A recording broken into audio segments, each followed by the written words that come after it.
nous faisons face à une guerre hybride. Alors, dans notre stratégie de riposte, la première chose qu'il fallait avoir, c'est justement l'intelligence.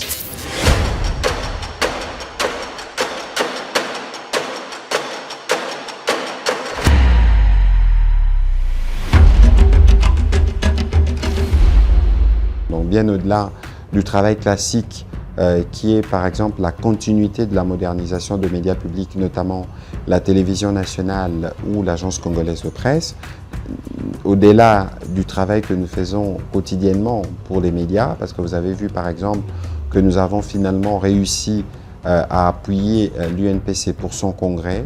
Aujourd'hui, nous avons une association corporatiste qui est légale et donc on a vaincu les démons de la division.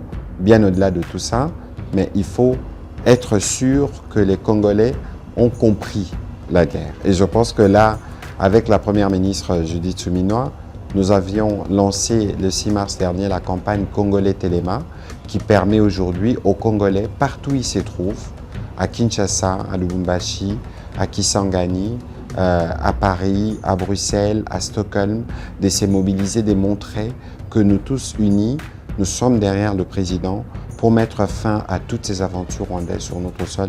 Et il n'y a pas, à mon avis, quelque chose de bien plus important qui nous rattache tous que cet attachement à la patrie. Nous avons des studios totalement numérisés radio qui sont en cours d'installation.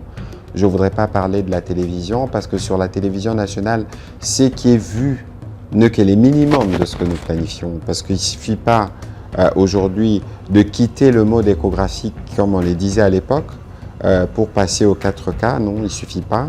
Mais il y a un gros ensemble. D'abord, il faut regarder les questions liées au personnel, ce qui est un sujet important pour nous. Mais il faut regarder les questions des provinces parce qu'on n'a pas que la RTNC, c'est pas que Kinshasa. La RTNC, c'est dans les 26 provinces, dont 11 qui n'avaient pas encore de station provinciale parce que pas démembrées au moment du découpage intervenu en 2015. Écoutez, nous faisons face à une guerre hybride qui combine à la fois les armes sur le terrain, mais aussi une guerre informationnelle et tout ce qui vient avec les nouvelles technologies. Alors, dans notre stratégie de riposte, la première chose qu'il fallait avoir, c'est justement l'intelligence.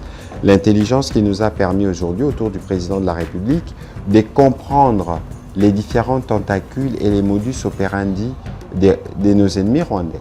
Le Rwanda, c'est l'empire du mensonge. C'est un des pays qui produit les plus, en tout cas de manière industrielle, de mensonges au quotidien.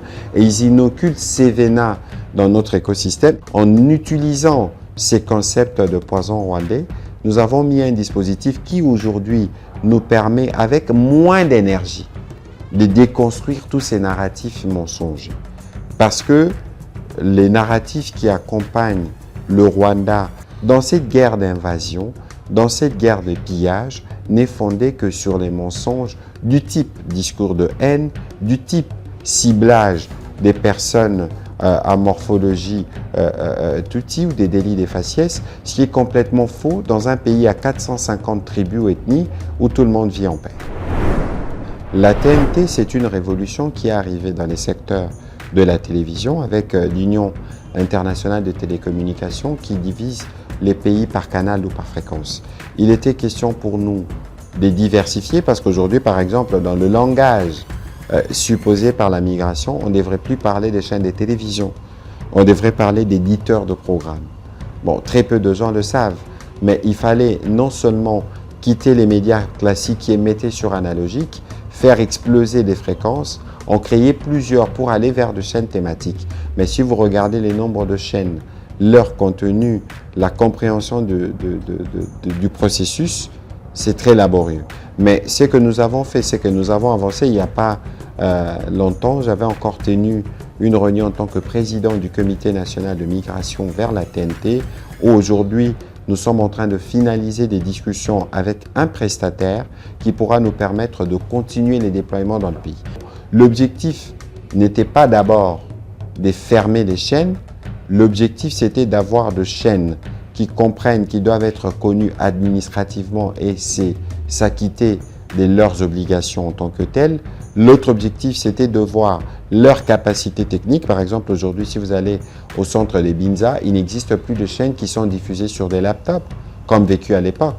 Ça aussi, ça procède du travail d'assainissement qu'on a commencé. Biso Moussala, Premier ministre et président Bapé Sabiso, Eza Moussala à Koloba.